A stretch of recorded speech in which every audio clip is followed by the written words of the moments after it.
చిర్రావూరు గారి వీడియోలో అసభ్య పదాలు మాట్లాడేస్తాడు, నోటికి వచ్చిందల్లా వాగేస్తాడు అని వక్రం బ్యాచ్ నా మీద ఆరోపణలు చేస్తున్నారు.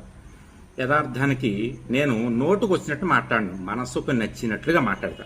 వాళ్ళు నా మీద కామెంట్లు చేయగానే నేను భయపడిపోయి పొరపాటిది తడబాటిది గుంజీలే తీసెయ్యన ఏదో పాపం పసివాణ్ణి జాలి చూపి వదలండి మన్నించండి అంటాను వాళ్ళ కోరిక.